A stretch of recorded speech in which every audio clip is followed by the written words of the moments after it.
Welcome to Accelerated. I'm your host, Vitaly Golom, partner and mobility and sustainability global practice lead at award-winning tech investment bank Drakestar.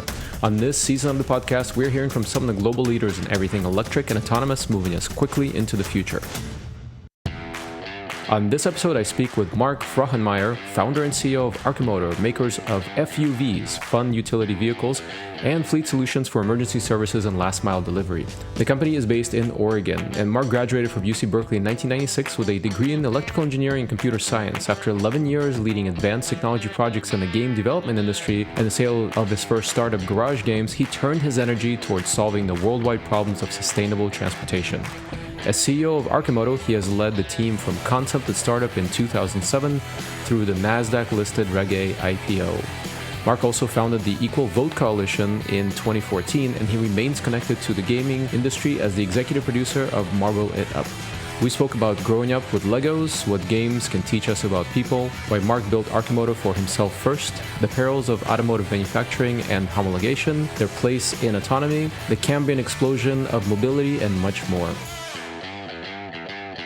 Thanks, Mark, for being on Accelerated. I appreciate your time. You're doing some really fascinating things in the automotive industry. And in my day job as an investment banker focused on mobility and sustainability, this is an area near and dear to my heart. So why don't we start at the beginning? Where did you grow up and what were you into as a kid? So I actually grew up here in Eugene, Oregon. I was into, as a small child, I played a lot with Legos and climbed trees, and then became fascinated with computers. My parents got an Apple II when I was 7, and so that began my programming and gaming career. Yeah, I'm similar to you. Lego Technic, I think, for me when I was a kid. So probably about the same. Now, you then went to UC Berkeley. You studied double E and computer science, and you graduated right into the middle of the dot-com mania here in Bay Area. How did your career begin? So I moved back to Oregon after college to start working in computer games. Eugene was home to one of the very early storied names in gaming, a company called Dynamics. So I started working building, 3D simulations and networked multiplayer games. Did that for about 6 years before splitting off with a few other guys to start our own company in, this is like phase 2 of the dot-com rush, 2001 era. And we were really focused on bringing independent gamers, independent game developers, the technology and tools that they would need to make their own games. That was really the mission of Garage Games, was to accelerate independent gaming as a market and as a place for creators to bring their works to life. Now, you jumped out and became an entrepreneur relatively quickly. You worked for somebody else, for the beginning of your career, but kind of in your mid-20s, you jumped out. And what inspired you in entrepreneurship? What kind of helped you make that decision? I never imagined growing up that I would be an entrepreneur. It wasn't really on my radar, actually. But Jeff Tunnell, who was one of my co-founders at Garage Games, basically came to me with this idea and said, you need to quit, and we need to go develop a commercial grade game engine, and then basically give it away to the world. And it was in right in that moment, realizing that entrepreneurship could be a vehicle for change. And in this case, it was freeing the great masses of unwashed game developers from sort of the shackles of corporate game development. But that certainly carried over into Arcimoto, when that there are some things in the world, there are some changes that are best made by governments, there are some changes that are best made by nonprofits, but there are some, and particularly changes that have a business model attached to them, can actually be really more rapidly accomplished by starting a new company to take it on. That's a great foundation that we're building here on kind of some of these thoughts. Now, What interested about, what was interesting for you as a gamer? Were you kind of a gamer kid and you wanted to continue that and build a career around it, or kind of what interested you in the gaming industry? Games just always fascinate. I was always fascinated with, how did, and this is, you think back to the era of the Apple II or the early IBM PC. You'd have these game developers make these really truly compelling experiences with not a lot of hardware. And so I was just always fascinated by, how did they make that thing happen in the game? How did they create that cool graphical effect or whatever? And so that was a lot of my learning of programming was just trying to figure out how it was done. And I think games, just as even as a discipline of computer science, they just cover the full spectrum.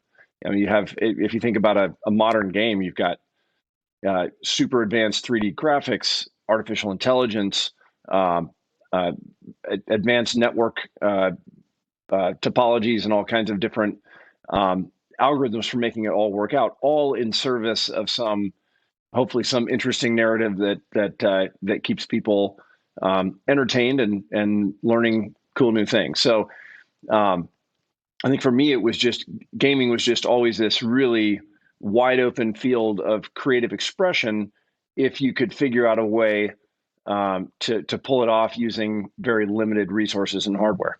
Yeah, I mean, gaming is quite a science. I actually studied computer and video imaging in college, and Nice. I was I played games maybe when I was a little bit younger, but I never got into it the same way. I was interested more in the graphics part of it when I was starting out. But I think gaming also teaches us a lot about people and psychology and those kind of things. Can you share some things you learned about people, kind of creating games and the psychology behind this? Oh yeah. Well. There. I guess there are kind of two ways to look at that. One is the psychology of people working together to solve a problem or to create something. So, and particularly, this is when I started developing games commercially. It was with a big team. I'd never worked on a team of 35 people all working on the same thing for a couple of years, and so you certainly learn a lot about teamwork, particularly within a creative process. And then we were also building team games. The first full commercial game I worked on was a game called Starship Tribes, and it was one of the very first 32 player internet networked indoor outdoor team action game with jetpacks, and it was all about capture the flag and various different variations on team play games. And one of the things I definitely learned in that process was that as we would make small tweaks to the rules, that it could really impact how much fun everybody had playing the game. The ideal for a game developer is that everyone has fun playing your game, whether you're winning or losing. That there's something um, you can still have as many people as possible experience the joy of the experience you're trying to create. Um, and I think that's left me with a lot of thoughts just around uh, sort of even into the political process and how we structure the rules of our society. That if we focused a little bit more on making sure everyone was having fun, I think everyone would have a lot more fun. That's great. That's I'm always curious about kind of these things that transfer from one experience to another for us entrepreneurs. Now, you went from a career in gaming for quite a number of years to starting an automotive company. What made you want to make that transition? Well, it was actually a sort of a whole series of things. In the game, when we would make games, we were typically making the games that we wanted to play. So that was I was always impressed by people who could make a game for somebody else that they themselves didn't actually want to play. But I was never that way. I always wanted to part of the fun of working on it was the end result and having something that I guess that I could be a reasonable judge of. And after we sold Garage Games in 2007, and at that point, um, I think I'd always had the sense that I wanted to make games until I figured out what I really wanted to do with my life. And looking at the world in 2007, the writing was clearly on the wall in terms of environmental degradation and destruction and the looming crisis of climate change. So initially, I just wanted to. I was at that point car free. I was a bicycle commuter, but I had just moved into a house, and I occasionally needed to get around town in a more sedentary way that had better carrying capacity.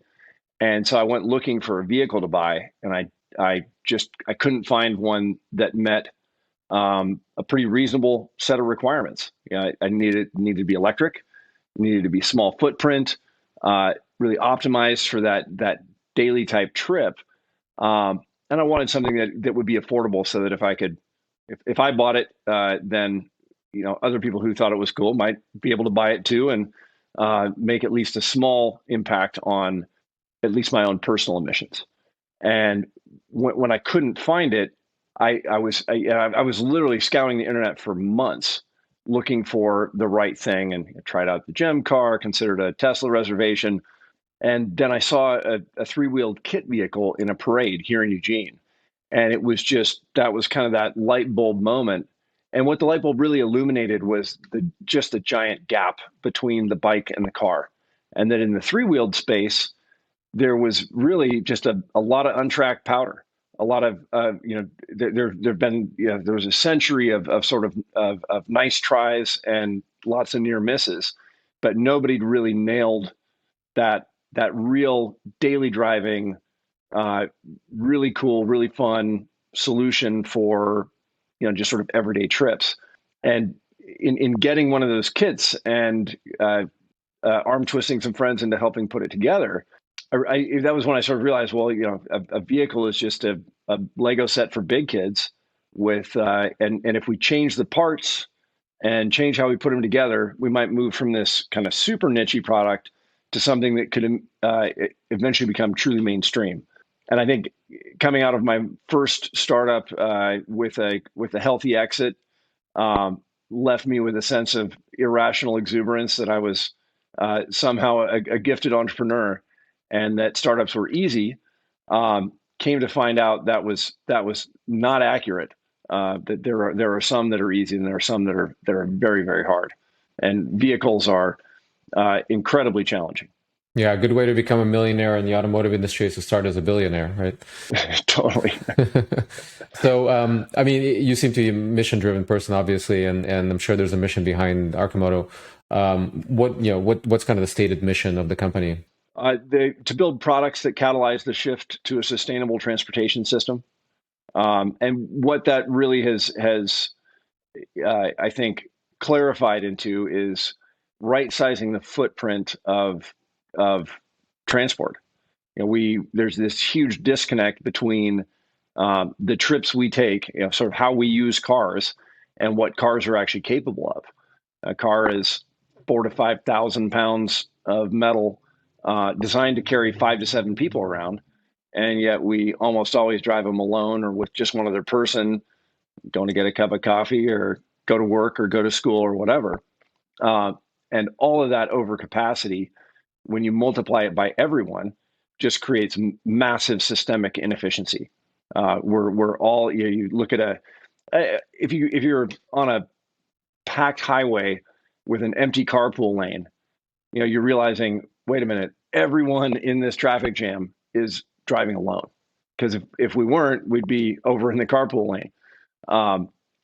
So that's that's the footprint really, I think, is sort of the initial piece of it. Obviously, the move to electrification is a no-brainer when it comes to transportation efficiency and emissions and the ability to be powered by renewables. And then kind of the final piece of the puzzle is better utilizing the vehicles that we have, because we in the individual ownership model, where our cars sit parked and rusting for like 95% of their lives. So it's this ridiculously quickly depreciating asset that we don't actually really use. So how can we layer in different technology stacks in order to better share vehicles, so that we don't have to, we quite literally pave over almost half of our urban land for cars. And so when it comes to both sustainability and just basic livability of the spaces we live in, I think we can do a lot better by changing the types of vehicles that we use for the vast majority of our trips. Yeah, I mean, just because we've done it in the past, it doesn't mean we need to continue having these vehicles in the form factors that existed. Yeah, and when gas is cheap and gas has about 25 times the energy density of batteries, then that size factor really doesn't cost you that much. But when you've got a battery powered vehicle, and particularly when you have really phones with apps on them that can communicate and reserve things when you need them, and then you have driverless technologies that can actually bring a vehicle to you when you need it. All of a sudden, that sort of one size fits all, the Swiss Army knife, I've got to own it approach. I think we can do a lot better than that, both in terms of the experience of it, and then ultimately, it should cost a lot less for all of us, particularly when you factor in things like the climate. No, that's great. And tell us about the vehicles. Tell us about the type of vehicles Arcimoto makes. Yeah, so Arcimoto builds three-wheeled electric vehicles. Two wheels in front, one wheel in back. You actually sit with your feet on either side of the battery pack. So the battery pack is a spine that goes down the center line of the vehicle, right on the bottom plane. So low center of gravity. The drivetrain is in front. It's actually a dual motor front wheel drive platform. So and this came from literally years of iteration on three-wheel vehicles. So we built in total 8 generations of distinct three-wheel vehicle designs to land where we did. But in a lot of three-wheelers, the design fights itself. So if you put the drivetrain in the back, you want to weight the back wheel in order to provide traction, but you really want the weight to be up front for stability. And so that underlying platform, the battery down the center, the drivetrain with the motors forward of the front axle center line, that defines really the bulk of our product family is all sits on that same common platform. And then the actual product that we launched with is called the Fun Utility Vehicle, the FUV. It seats 2 people comfortably.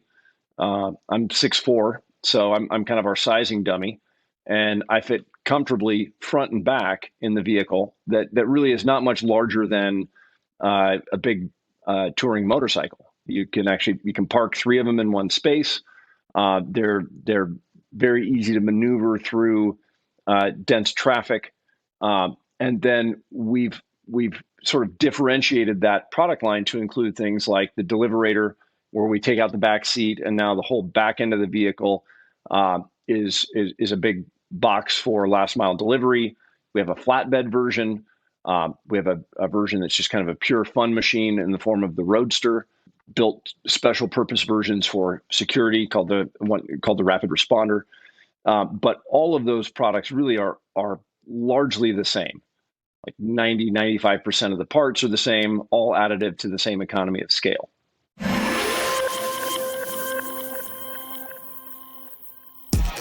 I'm really excited to share something a long time in the making with you.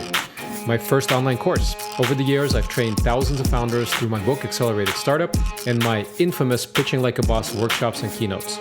Like I've done for thousands of founders, I will teach you how to pitch like a boss. And for the first time ever, I will be doing it in a cohort-based online course. This is the world's most comprehensive and intensive course for entrepreneurs and future founders on pitching. It will help you craft the perfect pitch for investors and customers. It will also help you master public speaking. Get funded, communicate your vision to grow your team, and dramatically improve sales of any product. Check out golomb.net/pitching, that's GOLOMB.net/pitching for more information. See you there.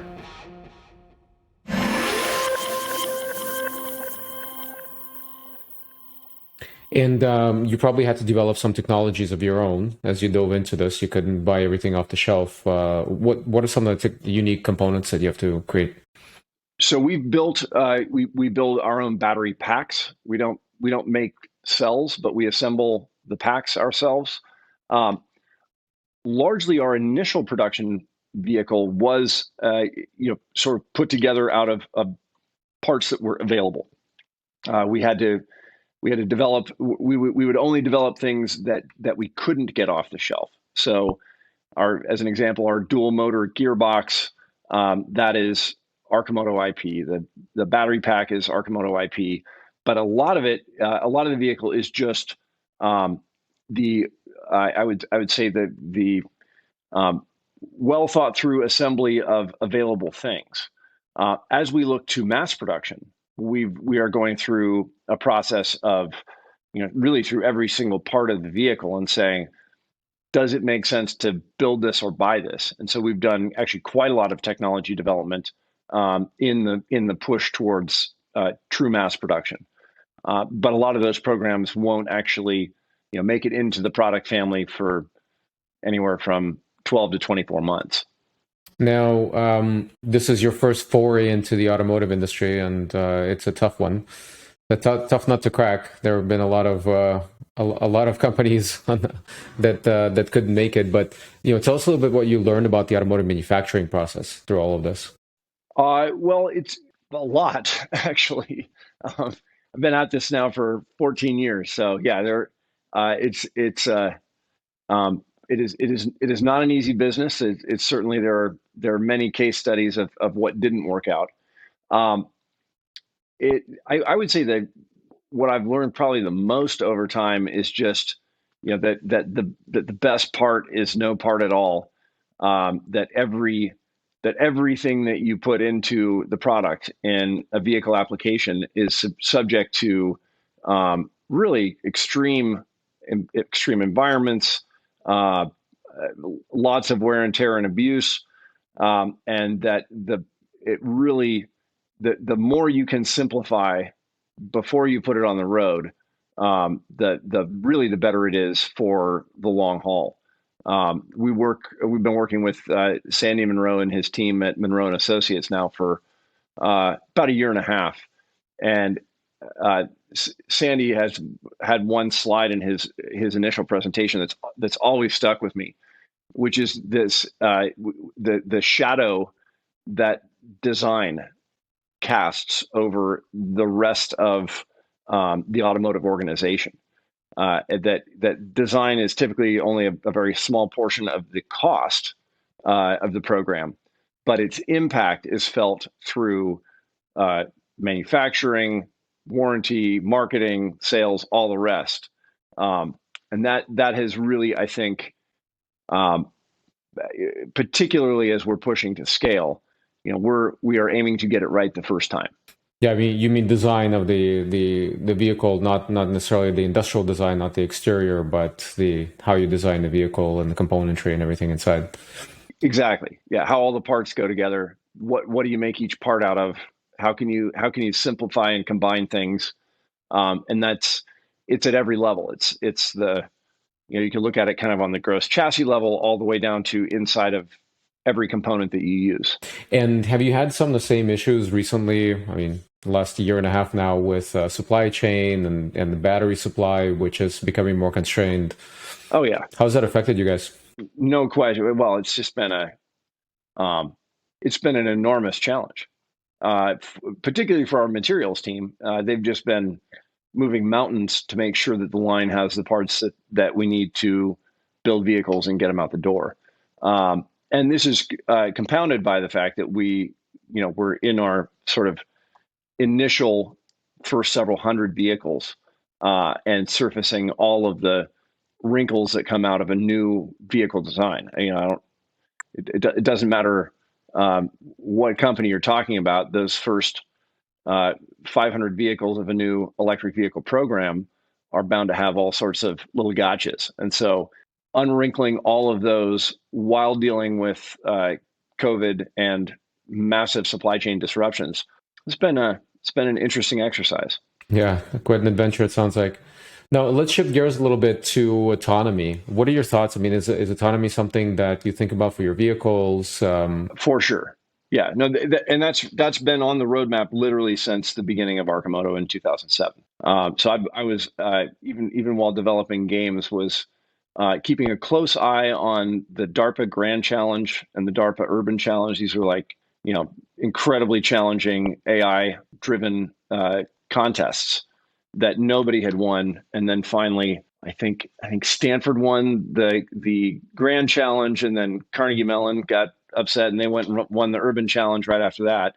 And then Google hired all those guys to start the Google self-driving car team.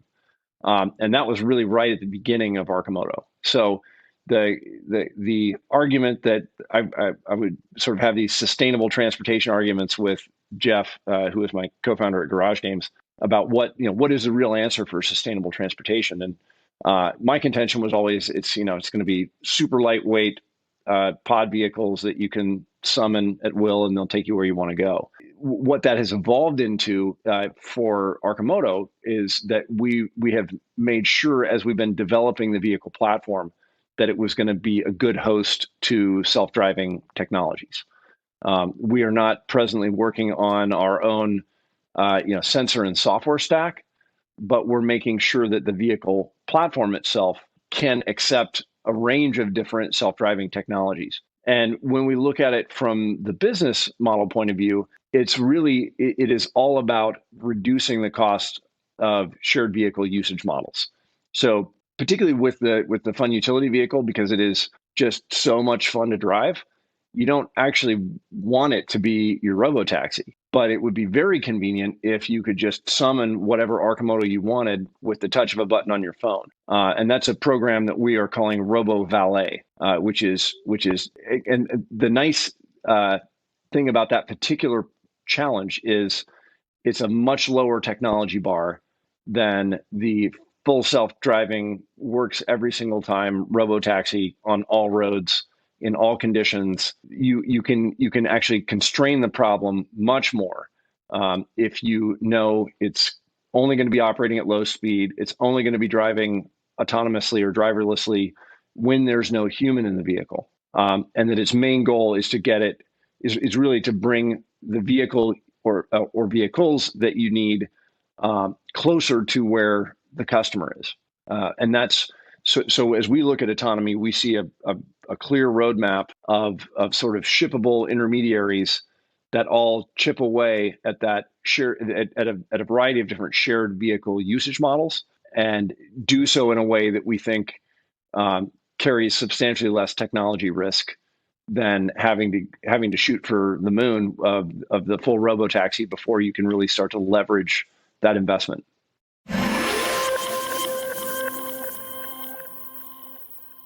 When companies start to catch fire and blitzscale and look for capital to fuel that growth, or look to find the right exit strategy, they often seek the counsel of investment bankers. At Drakestar Partners, we work with some of the leading companies in global tech on capital raises, M&A, corporate carve-outs, SPACs, and much more. And we're pretty good at it. Our team of over 100 technology sector experts across 9 offices in 6 countries is comprised of not only career bankers, but experienced executive venture investors and technologists. Drakestar Partners is the #1 ranked and fastest growing mid-market investment bank across the US and Europe. While I focus on mobility and energy transition sector, along with all things Silicon Valley, my partners from the Pacific to the Atlantic and around the world lead in software, media, communications, and everything in between. Learn more about us at drakestar.com.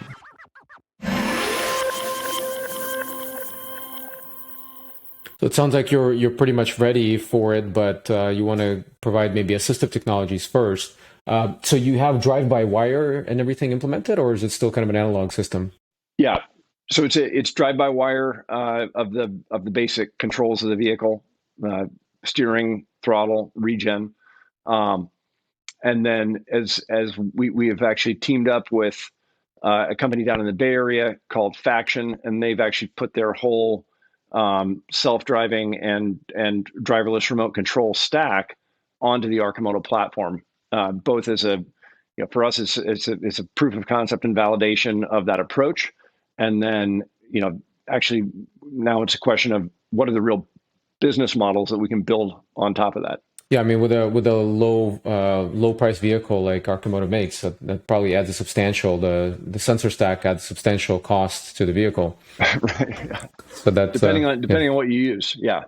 So that's and our goal there again is just to develop the lowest cost, most useful platform for everyday mobility, and that has we think a lot of potential utility in things like autonomous delivery, and certainly the Robo Valet, which actually helps us in terms of developing the right kind of rideshare models. Very interesting. And just switching gears to the finance side of it, I mean, you've famously taken the company public via Reg A. You didn't do a SPAC, you didn't do an IPO. Most audience, obviously, as an investment banker, I know what Reg A is, but it would be great if you can explain what it is and how you came to this way of taking the company public. Yeah. Reg A is like it's the IRE IPO. Anyway, it's it's I would say a more cost efficient version of an S1 for raises of did they up the cap on it to 75 at one point? It was when we went public, it was up to a maximum raise size of 50 million. Bill Hambrecht, who was was the sole venture investor in Arcimoto, was one of the big proponents of the Reg A changes in the Jobs Act. And so, his notion was this company it's a mission driven company in the public interest. It should be a public company, and I'll do your Series A, but then let's take you public quickly thereafter, in order to be in the public market. We were actually the second pure EV play publicly traded company after Tesla on the NASDAQ market. And we over this course of the last year and a half or so, we were definitely confused by many as a SPAC play. But we've actually been in the public markets now for more than 4 years. So I actually have you can go back, read all our filings, watch the earnings webinars, and see the progress out there. But to me, I really did that approach made sense to me as far as we've had so many people want to be a part of a part of the experience. And being a public company just means that you can vote with your product choices and you can vote with your investment dollars in the things that you believe in. Yeah, I was just going to say, I mean, it gives an opportunity for early supporters to actually participate and take part in the company as if they would be early employees, getting stock options in a similar way. And tell us a little bit kind of how the response and the community that you've built now that you're almost starting to do big volume, but you probably have a lot of pre-orders and the community waiting for the vehicles. Yeah, and I think there are varying degrees of patience amongst our pre-order customers. Some of whom have been waiting a very long time for vehicles, and we just have to balance that with being able to roll out the business, right? So wherever we ship vehicles, we need to be able to take care of them. Need to have the right partners in place, and then there's of course a whole patchwork of regulations in terms of market by market entry that we've got to pay attention to, but. I love the Arcimoto community. When we have a bunch of people out there who've been pushing us along for years and years and years, who have really believed in the company's mission and the team that's pulling it off. And so, yeah, I'm very grateful for the stakeholders out there that have really stuck by us and pushed us along the way. Yeah, I think for a lot of brands, especially in the automotive world, it's very important to build that community, build that following and the fan base to follow around the brand, because it's not just getting from point A to point B, but it's that experience that's a differentiator.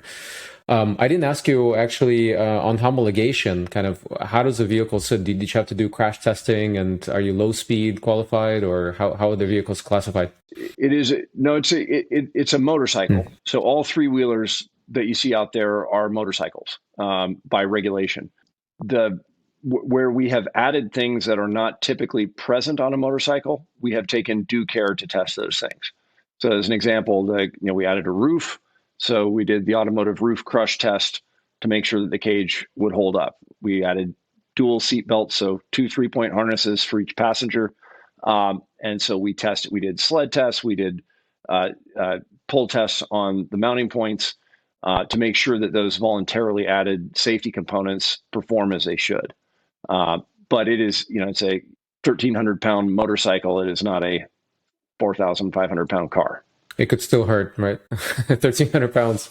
Yeah. So, where do you see personal mobility in the next 10 years? I mean, it's really interesting to see how things have changed. Even, micromobility and this concept with stand up with kick scooters and electric bikes, that's relatively new. And it's really grown like a weed. Where do you see us going in the next 10 years?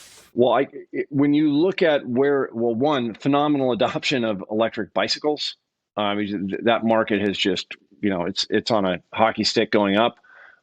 You have governmental, sort of forcing functions, cities that are banning cars in certain areas of towns, banning internal combustion engines, and then just all the really.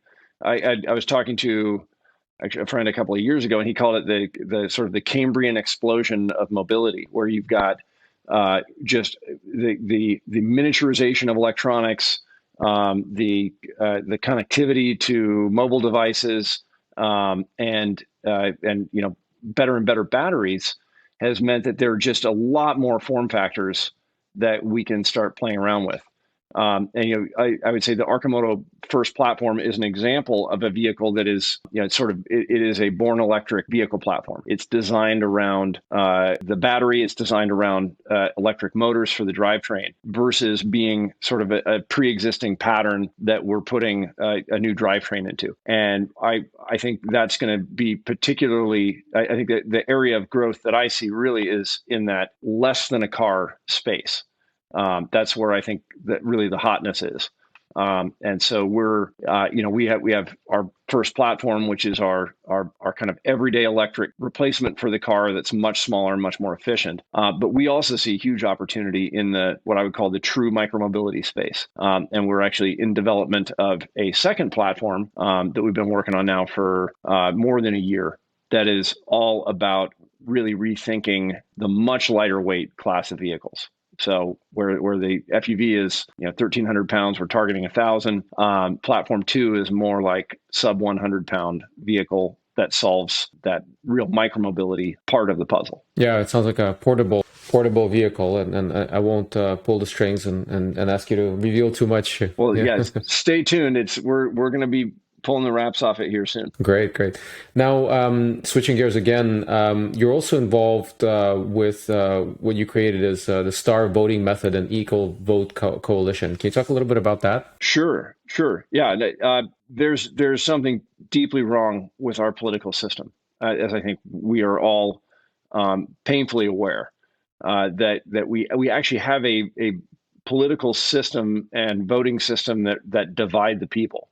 And it really, in a lot of ways, comes down to the way that we cast our ballots, and that we are limited always to one choice on the ballot. That system of plurality voting that we use, or first past the post, or a bunch of, but you can call it choose only one. That system of voting inevitably devolves into a polarized two-party dominated system. And as the more cycles that you run it, the worse it gets. So we've been running it now for a couple hundred years, and we're seeing just that wedge growing wider and wider and wider. And so the purpose of I ultimately came to realize was that limit of a single choice on the ballot is actually a fundamental inequality amongst the voters. And you can think about this. The easiest way to think about this is if you like, let's say there are 3 candidates running, you like 2 of them, I like just one, then I have effectively double the voting power that you do, because everyone who thinks like you is going to divide their votes between the 2 candidates on your side, right? And that's why we always end up with just 2 polar opposite front-runner candidates and really no other options. So what star voting does is, instead of saying you're going to get to vote on one person in this race, you actually get to assign stars, 0 bad, 5 good, to as many candidates on the ballot as you want. And what that does from a voter equality point of view is it makes everyone's vote expression equal. Because if there are 2 candidates that you like, you can give them both 5 stars. The one candidate I like, I give that one 5 stars. And now if you add up the results, everyone's moved forward one space on the chessboard, and you and I cast equal and opposite votes, and that is what became the test of balance, sort of the equality criterion for voting, and the Equal Vote Coalition, which was the spin out of my first foray into a ballot measure to reform Oregon's voting system. It is really dedicated to making sure that we get voting systems that actually provide equal power to the voters, and free us. I mean, ultimately, we want to be freed from the compulsion to always vote for the lesser evil, to vote against candidates we might really like because they're unelectable, and so you have all these sort of self-fulfilling feedback loops that are really ultimately toxic to a good democracy. Yeah, it's I think a lot of times people are faced with extreme simplification, and I'm like you, very politically aware and active, but I think most of the population, unfortunately, doesn't have the bandwidth, the mental bandwidth to jump through all the hoops to make good choices for their economic class. Yeah, and particularly when you get trapped into a system where you really feel like your vote doesn't count because you can't, you're anytime you're compelled to vote against the candidate that you actually think would do the best job, that's a bad system. That turns people away from the political process, turns people away from engaging, and leads to the belief that it's a rigged system, but it's not that it's rigged. It's just the basic counting algorithm is just totally broken. So I've a lot of optimism that it can be that it can be fixed, but then also, there are a lot of stakeholders in the game who don't want to see the rules change. So that one is also a very heavy lift. Well, I applaud you on that effort. If anybody is interested who's listening to this, where can they learn more about the Star Voting Method and Equal Vote Coalition? If you go to starvoting.us or equal.vote in your web browser, you can start going way down that rabbit hole. It's a deep rabbit hole. That's great. Thanks for doing that. Now, couple of questions that I've left, more kind of on the personal level. How much time these days do you spend on gaming? How much time do you have, and where do you invest it? Very, very little. I have one game project that I'm involved with very peripherally called Marble It Up, which is you play a marble and you roll through fantastic 3D worlds. It's all sorts of fun. But Arcimoto at this point really occupies the vast majority of my waking hours and bandwidth. I can only imagine. Now, knowing what you know now, what advice would you give yourself, starting your career right out of school into the middle of the .com frenzy? Wow. I think I'd probably give myself more even towards the beginning of Arcimoto, but it is just sort of be methodical. Take the time to really understand the problem before diving headfirst into it. I think it could have saved myself a little time here and there. Yeah, I can definitely feel you on that one. I've gone through the same, so that's great advice. No, really appreciate it, Mark. I appreciate your time. I appreciate the efforts you're making, both with Arcimoto and the Equal Vote Coalition. Very interesting as well, at least to me. I think our audience is going to find it fascinating, and I think they'd love to learn more about Arcimoto out there, and maybe get in your vehicles. So really appreciate your time. Thanks again being on Accelerated. Hey, my pleasure. And I'll go ahead and plug the Ride of the Arcanauts. We're now doing we just at the end of this year, ending a few weeks ago, we kicked off kind of our beta test of our idea of an infinite roadshow, where we're going to be taking Arcimotos everywhere in order to get people to have an actual experience, a direct experience of the vehicle, all over the country. And so, if you want to sign up when we're in your neighborhood, go to arcimoto.com/ride, and we'll let you know when we're in the hood. That's a great idea. I think that's the number one factor that everybody is. I won't mention names, but companies have said that the best way for them to convert to EV, at least, is by people experiencing it. So Yep. that's a great idea. Thanks again, Mark. We really appreciate you being on the show. Good luck with everything, and with Arcimoto starting to ship production product now. That was my conversation with Mark Frauenmeier, founder and CEO of Arcimoto. If you'd like to connect with me to discuss mobility and sustainability, you can find me online at golem.net. If you enjoyed this episode, don't forget to give us 5 stars in your favorite podcast platform and share with your friends. We'll see you on the next episode.